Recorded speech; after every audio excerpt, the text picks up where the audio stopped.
Assalamualaikum warahmatullahi wabarakatuh, Sobat Pemilih. Kembali lagi bersama saya Lydia dalam podcast Pintar Pemilu, kolaborasi JDIH KPU Provinsi Sumatera Barat dan Bako Humas KPU Provinsi Sumatera Barat. Dalam kesempatan kali ini, alhamdulillah kita sudah kehadiran tamu yang istimewa dari KPU Republik Indonesia. Langsung saja kita sapa beliau berdua. Yang pertama ada Ibu Evi Novida Ginting. Beliau merupakan Ketua Divisi Teknis Penyelenggaraan Pemilu. Assalamualaikum. Waalaikumsalam warahmatullahi wabarakatuh. Dan kemudian ada Bapak Arief Budiman. Beliau membidangi Divisi SDM, Organisasi, Pendidikan, Pelatihan, Penelitian, dan Pengembangan. Luar biasa banyak sekali ya Pak ya. Waalaikumsalam warahmatullahi wabarakatuh.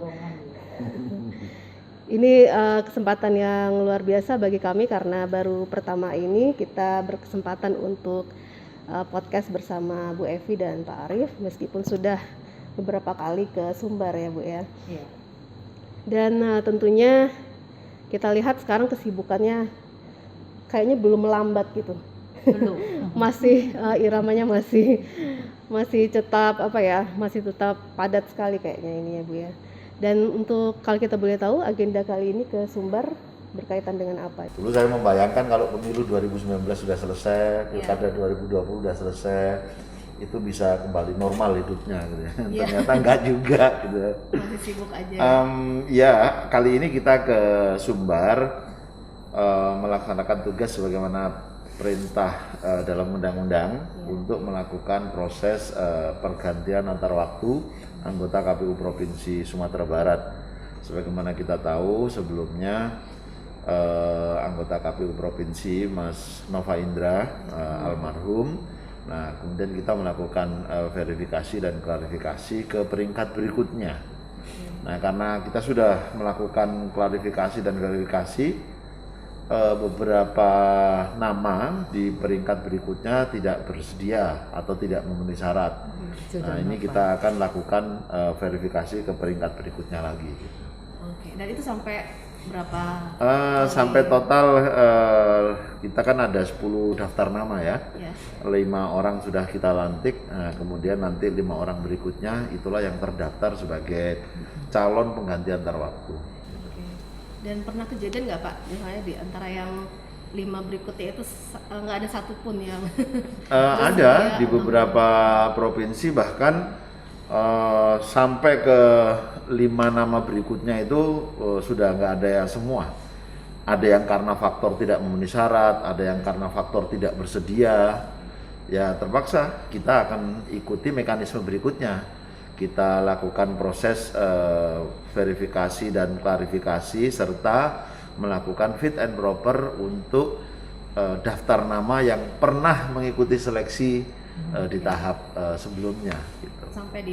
Sampai didapatkan penggantinya. Dan itu merupakan ini juga Pak ya, memang harus dilakukan mengingat kita juga mau melaksanakan pemilu 2024, tentunya bagian dari penguatan kelembagaan. Ya, struktur organisasi kita kan sudah membagi habis tugas itu kepada 5 orang anggota KPU kalau di Provinsi Sumatera Barat ya. Nah, kalau berkurang 1, maka ada pekerjaan-pekerjaan yang harus ditumpuk bebannya kepada anggota KPU yang ada. Nah, ini tentu akan menyebabkan beban kerja menjadi tidak seimbang. Bisa berjalan tidak maksimal gitu ya. Maka memenuhi kehadiran seluruh anggota KPU berjumlah 5 orang itu menjadi penting bagi kita. Dan itu klarifikasinya akan dilakukan besok. Besok pagi. Ya. Baik. Dan Bu Evi sendiri gimana Bu dengan kesibukannya sekarang, apalagi yang berhubungan dengan teknis penyelenggaraan pemilu? Ya, karena kita ini kan ke depan ya, dalam waktu tidak kurang dari 2,5 tahun lagi ya kita akan mempersiapkan pemilihan pemilu dan pemilihan ya tahun 2024 secara serentak. Nah, ini tentu KPU ya di tahun 2021 ini banyak melakukan kajian, evaluasi kajian, kemudian mempersiapkan berbagai berbagai persiapan, terutama terkait dengan persiapan verifikasi partai politik, yang kemudian kita sudah mempersiapkan draft peraturan KPU-nya, kemudian juga bagaimana mempersiapkan sistem informasi yang akan mendukung tugas-tugas KPU di dalam penyelenggaraan pemilu serentak 2024 nantinya, dan kemudian melakukan langkah-langkah seperti penyederhanaan administrasi. Nah, itu yang kita coba. Kemudian bagaimana meredesain kembali surat suara agar di dalam penyelenggaraan pemilu 2024 nanti ini bisa memudahkan pemilih dan juga memudahkan penyelenggara pemilu di tingkat bawah ya, KPPS, dalam penghitungan suara. Karena nanti proses pemilu 2024 dengan 5 jenis surat suara ini akan mengulang pemilu 2019 yang lalu. Nah, kita tentu perlu belajar dari pemilu 2019, sehingga harapan kita nanti penyelenggaraan pemilu 2024 akan menjadi jauh lebih mudah dan simple gitu ya, sehingga tidak kemudian akan menimbulkan petugas-petugas kita itu kelelahan ya, dengan beban kerja yang berat, dan kemudian apa yang kita persiapkan ini kita harapkan bisa lebih meringankan lah beban tugasnya para KPPS kita. Oke. Dan itu menarik sekali ya Bu, penyederhanaan untuk desain surat suara ini. Dan sejauh ini kira-kira sudah ada gambaran belum Bu, seperti apa nantinya desain surat suara untuk pemilu 2024 itu? Ya, kita sudah buat beberapa model ya, sampai kepada mempersiapkan 3 model yang 3 model ini dengan menggabungkan ya ke-5 jenis surat suara dan atau 4 jenis surat suara yang kemudian tentu membawa konsekuensi ya, perubahan desain, kemudian juga ini juga akan memperhatikan bagaimana pengaturan di dalam undang-undang kita supaya redesain surat suara ini kemudian juga memiliki payung hukum supaya tidak dipersoalkan gitu ya. Nah, ini juga harus terpenuhi lah ya, apa yang kemudian diatur di dalam undang-undang. Nah, itu yang sekarang ini sedang kita persiapkan, dan mudah-mudahan beberapa nanti simulasi yang kita akan lakukan ini bisa menemukan desain mana lah yang paling tepat dan bisa kita gunakan dengan situasi di mana undang-undang ini tidak dirubah gitu. Nah, ini yang perlu menjadi perhatian kita, sehingga kebijakan-kebijakan yang kita buat itu jangan sampai kemudian menerobos aturan gitu ya, sehingga semua masih bisa tetap dipercaya dan punya dasar hukum di dalam penggunaannya. Mungkin sobat pemilih pengen tahu ya Bu, untuk desain sebuah surat suara itu apa aja yang hal-hal substantif yang harus ada di dalam sebuah surat suara? Oh iya, surat suara ini harus melihat sistem pemilu yang kita gunakan ya.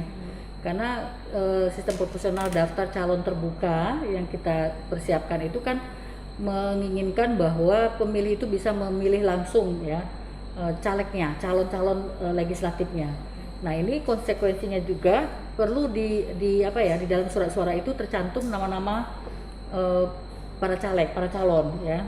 Dan kemudian mekanisme penetapan calon terpilihnya itu didasarkan pada suara terbanyak. Nah, ini kemudian membuat ada konsekuensi bagaimana suara nama-nama calon dituangkan di dalam surat suara, kemudian agar supaya pemilih bisa menggunakan hak pilihnya dan hak dia untuk bisa menentukan siapa yang menjadi calon wakilnya itu bisa dilaksanakan ya sebaik-baiknya dengan kita mendesain surat suara seperti itu. Nah, kemudian yang juga perlu diperhatikan adalah bagaimana surat suara ini kemudian bisa memberikan akurasi ya terhadap sah tidak sahnya surat suara. Jadi agar bisa memberikan kemudahan kepada penyelenggara kita menentukan sah tidak sahnya surat suara. Jangan kemudian menjadi perdebatan semakin membingungkan ya penyelenggara di dalam menentukan suara sah dan tidak sah. Dan harus bisa juga membuat pemilih kita itu mudah mengenali kandidatnya ya, partai politik yang akan dia pilih, sehingga surat suara itu sudah harus bisa mencantumkan gambar ataupun logo atau nomor ya, yang kemudian bisa membuat pemilih kita mudah untuk menjatuhkan pilihannya. Nah itu yang tentu yang perlu diperhatikan ya, sistem pemilunya, kemudian bagaimana kita juga ingin memperkuat sistem presidensial kita. Nah ini yang penggabungan, karena pemilu serentak nanti kan akan menggabungkan eksekutif dan legislatif gitu ya. Itu yang tentu perlu menjadi perhatian kita. Dan bagaimana juga undang-undang mengatur batasan-batasan ataupun mengatur perintah bagaimana sebuah surat suara ini harus dipersiapkan oleh KPU.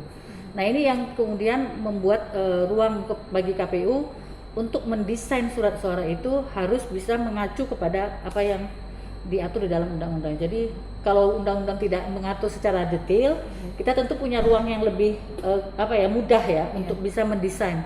Tetapi kalau aturannya itu rigid ya kita harus bisa mengikuti aturan yang ada supaya semua bisa terpenuhi di dalam desain kita. Dan sejauh ini gimana Bu dengan respon dari para mungkin pembuat kebijakan ya yang membuat undang-undang itu dengan rencana KPU ini untuk? Iya, kita berharap ya ini bisa dijadikan satu kebijakan yang nantinya akan digunakan oleh KPU ya. Karena kepentingan yang kita persiapkan ini adalah untuk memudahkan pemilih dan meringankan tugas penyelenggara kita. Kita tentu berpikir bahwa para pembuat undang-undang ya akan melihat kemanfaatan dari penyederhanaan ini menjadi satu hal yang saya pikir perlu dipertimbangkan untuk diterima dan menjadi satu kesepakatan kita bersama. Karena pemilu 2024 ini harus bisa kita laksanakan ya, tetapi juga harus bisa belajar dari pemilu 2019 yang lalu sehingga penyelenggaraan pemilu ini kemudian tidak memakan korban dan juga bisa mencapai tujuannya sebenarnya, yaitu mendapatkan pemimpin-pemimpin yang dalam hal ini dipilih oleh pemilih ya melalui surat suara yang kita persiapkan. Artinya begini, ketika pemilu 2019 ini kan banyak sekali surat suara tidak sah gitu ya. Nah penyederhanaan ini tentu kita berharap bisa semakin memudahkan pemilih di dalam menggunakan hak pilihnya sehingga bisa mengurangi ya jumlah suara tidak sah yang terjadi pada pemilu 2019. Walaupun ini bukan satu-satunya cara untuk bisa menekan gitu ya, menekan turunnya jumlah surat suara tidak sah pada saat pemilu nantinya. Baik. Dan itu kita lihat persiapan teknis dan ada banyak sekali mungkin persiapan-persiapan yang harus dilakukan oleh KPU untuk pemilu 2024. Nah mungkin kalau dari Pak Arief, dari sisi kesiapan SDM-nya KPU sendiri seperti apa Pak? Baik itu mungkin komisioner maupun sekretariatnya, Bapak menilainya seperti apa dan langkah-langkah apa saja yang sudah disiapkan? Sebetulnya kesiapan penyelenggara itu salah satunya aja ya. Jadi stakeholder yang penting di dalam proses penyelenggaraan pemilu itu setidaknya 3. Pertama penyelenggara, kedua peserta, yang ketiga pemilih. Kalau salah satunya nggak ada, pemilunya nggak ada, gitu ya. Nah selain itu ada stakeholder pendukung, nanti aparat keamanan, TNI Polri, kemudian dukungan pemerintah pusat, pemerintah daerah, kemudian banyak kementerian lembaga terkait. Nah urusan KPU adalah kesiapan penyelenggara pemilu.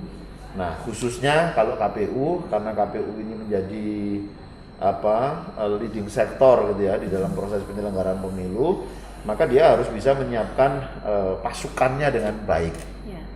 Kalau kita berkaca pada pemilu 2019, KPU itu harus mempersiapkan pasukan sampai dengan tingkat TPS itu dulu TPS-nya 800 ribuan ya, 813.000 sekian. Setiap TPS setidaknya ada 7 KPPS karena ada 25 juga. Tapi 7 KPPS ini menjadi tugas kita untuk melatih. Kemudian ditambah perangkat mulai KPU RI, KPU provinsi, KPU kabupaten kota, itu jumlahnya kurang lebih sekitar 7 juta orang.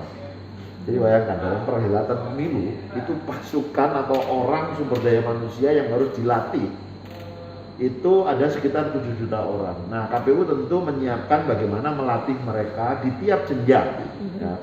Misalnya SDM di tingkat pusat, bagaimana kita melatih mereka, membekali diri mereka, paham tentang aturan, melalui rakor, bintek, dan segala macam. KPU provinsi, KPU kabupaten kota, termasuk melatih PPK, PPS, dan KPPS nantinya.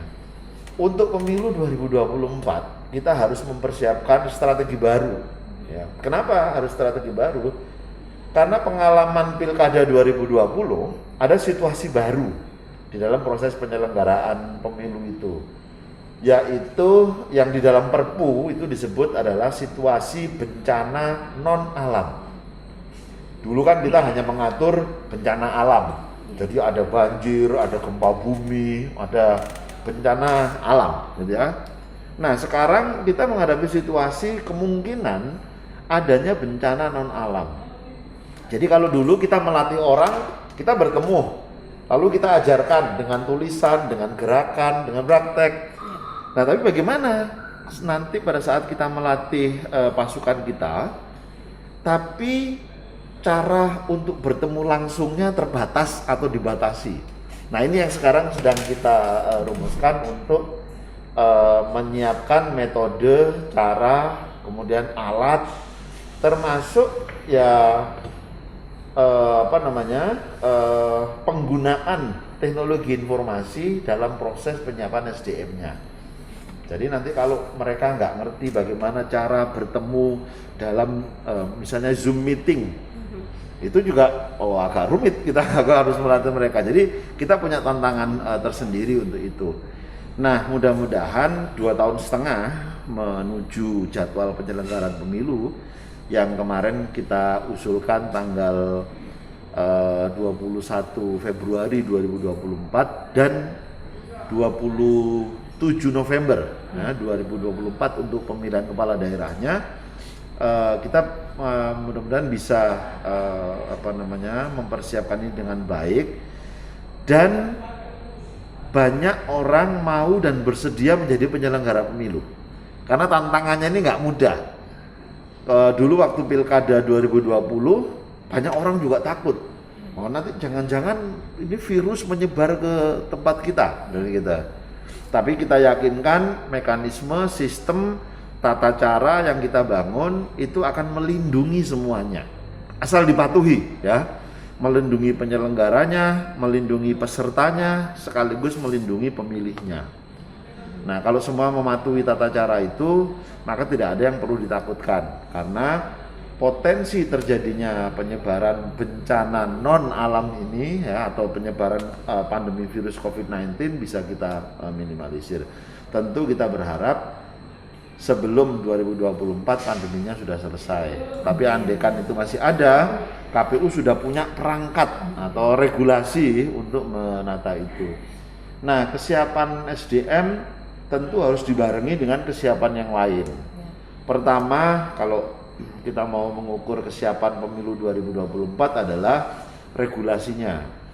Karena tanpa ada regulasi nggak bisa kita jalankan. Nah, regulasi ini sebagian ada yang sudah disiapkan, sebagian masih ongoing proses untuk proses penyelesaiannya. Yang kedua, anggarannya. Ada regulasinya, ada orangnya, tapi nggak ada anggarannya, nggak bisa jalan. Nah, itu anggarannya ini. Nah, barulah yang ketiga ini orangnya. Jadi orang, regulasi, dan anggaran ini tiga serangkai yang harus ada dan siap semuanya.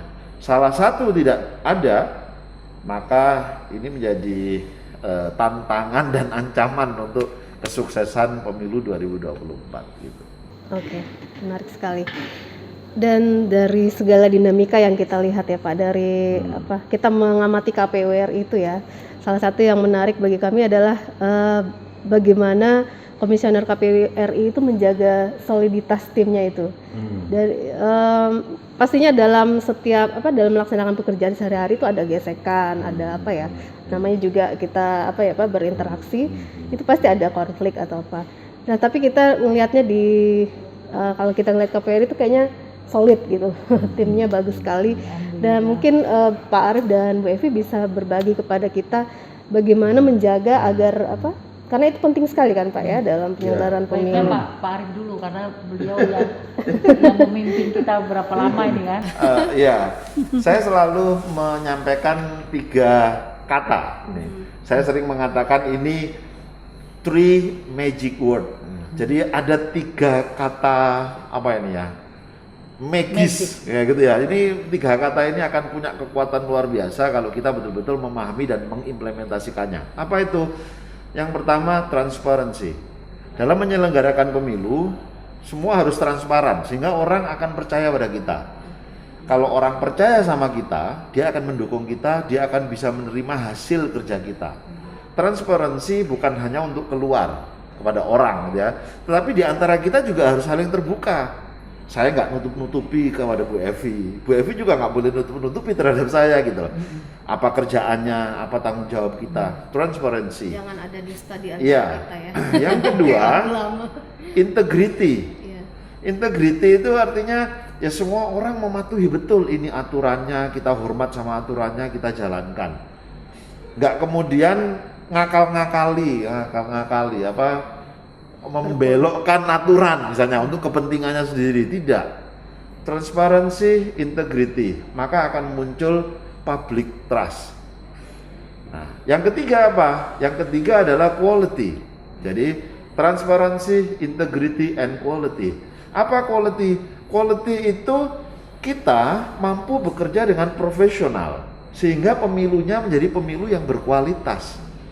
Pemilu yang berkualitas itu seperti apa? Pemilu yang memenuhi prinsip universal penyelenggaraan pemilu yang baik. Kalau di Indonesia itu disebut luber dan jurdil.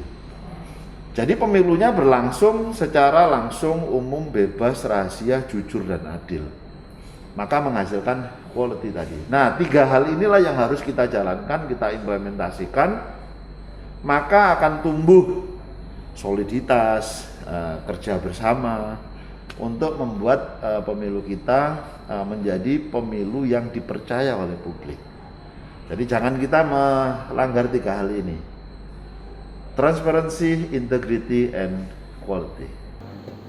Super sekali. Dan bagaimana dengan Bu Evi? Mungkin pengalamannya selama ini juga bisa di-share ke kita. Seperti apa? Jadi mau nanya-nanya pengalaman. Iya, iya itu yang disampaikan Pak Arief, saya setuju ya bahwa itu menjadi sangat penting, menjadi satu pendorong ya bagi kita. Kalau ini yang kita jaga ya dan kita pahami ya, terutama karena kita ini kan lembaga yang pengambilan keputusannya kolektif kolegial. Misalnya ketua itu kan nggak bisa mengambil keputusan untuk sebagai keputusan lembaga sendiri gitu ya. Tentu dia harus bersama-sama dengan anggota KPU yang lain. Nah, ini kan sudah kita diperankan lah ya oleh Pak Arief sebagai ketua, itu sudah berjalan seperti itu, dan sekarang ada Pak Ilham gitu ya, bahwa semua keputusan itu kita bicarakan bersama. Jadi memang penting keterbukaan supaya semua paham dan semua bisa mengerti ya, karena dalam pengambilan keputusan ada 7 kepala nih ya, 7 pemikiran, 7 orang yang tentu latar belakangnya berbeda. Nah, ini perlu satu hal yang penting juga, bagaimana mengkomunikasikan itu. Jadi dengan adanya keterbukaan, kemudian saling percaya, ya kemudian kita bisa bicarakan bersama, komunikasikan dengan baik. Dan yang paling penting bagi saya ya, bahwa setiap keputusan yang kita ambil itu harus mengedepankan kepentingan kelembagaan KPU gitu ya, sebagai penyelenggara pemilu. Jadi melepaskan diri dari hal-hal yang bersifat pribadi ataupun kelompok ataupun golongan. Nah, itu dengan sendirinya akan membangun tadi itu soliditas kita gitu ya, membangun soliditas. Jadi setiap kali ada keputusan yang kita ambil, semua tahu resikonya, semua siap menghadapi, ya, kemudian ya sama-sama kita bisa hadapi tantangan maupun tekanan-tekanan, ya sehingga alhamdulillah sampai sekarang kita masih tetap solid gitu ya untuk menjalankan tugas-tugas ini. Dan itu tidak mudah ya. Ya. badainya, ombaknya, waduh, gelombangnya ini Kan di begitu atas besar. makin Ya. kencang ini ya. Dan saya bersyukur dan berterima kasih teman-teman mampu menjaga soliditas itu. Ya, kita yakin kalau soliditas ini tetap terjaga, KPU Iya. pasti siap sekali untuk pemilu 2024 ya Pak. Ya, setiap individu itu kan ada gaya berbeda. Ya. Tapi di cara menyatukannya itu ya ketua itu yang menyatukan semuanya. Sehingga yang tadinya ada perbedaan jadi tidak ada perbedaan. Jadi satu gitu ya. Nah, itu penting, peran dari ketua itu besar gitu. Leadershipnya ya. Ya, untuk apa ya? Untuk mengajak kita semua punya satu pemikiran yang sama pada akhirnya dari yang perbedaan yang ada. Itu keahlian beliau. Keahlian ketua-ketua itu. Baik, mungkin untuk menutup podcast kita dalam kesempatan ini, mungkin Pak Arief ada yang ingin disampaikan, mungkin harapannya untuk iya. ke depan seperti apa? Saya ingin dari pemilu ke pemilu ini tentu pelaksanaannya menjadi semakin lebih baik. Itu yang pertama. Yang kedua, saya ingin makin banyak masyarakat Indonesia yang peduli dengan pemilu kita. Jadi yang peduli itu nggak cuma kita-kita aja, saya bolak-balik, saya dan Bu Evi terus, bolak-balik kita aja gitu kan, enggak. Tapi makin tahun, makin melebar, makin luas orang peduli dengan pemilu kita. Kepedulian itu ditunjukkan dengan mau menggunakan hak pilihnya pada saat hari pemungutan suara. Mau menjadi penyelenggara pemilu, mau jadi KPU, mau jadi Bawaslu, mau jadi PPK, PPS, KPPS terserah, mau jadi pengawas silahkan. Tapi dia mau terlibat. Jangan sampai penyelenggara pemilu kesulitan mencari penyelenggara pemilu untuk mau terlibat.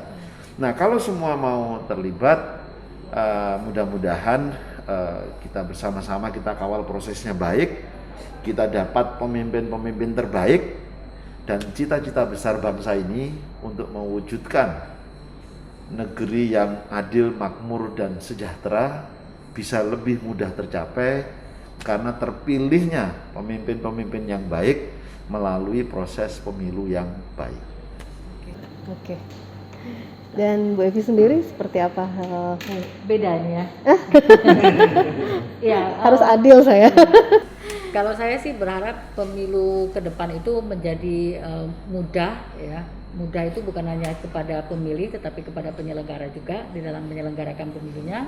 Murah gitu ya, jauh lebih efisien gitu ya, lebih sederhana gitu ya, kemudian cepat gitu ya, sehingga hasilnya itu bisa cepat diketahui oleh publik, oleh masyarakat ya, sehingga tidak perlu memakan waktu lama, kemudian menimbulkan konflik gitu ya, ketika belum ada kepastian terhadap hasil yang ditetapkan dalam pemilunya gitu ya, dan transparan gitu ya.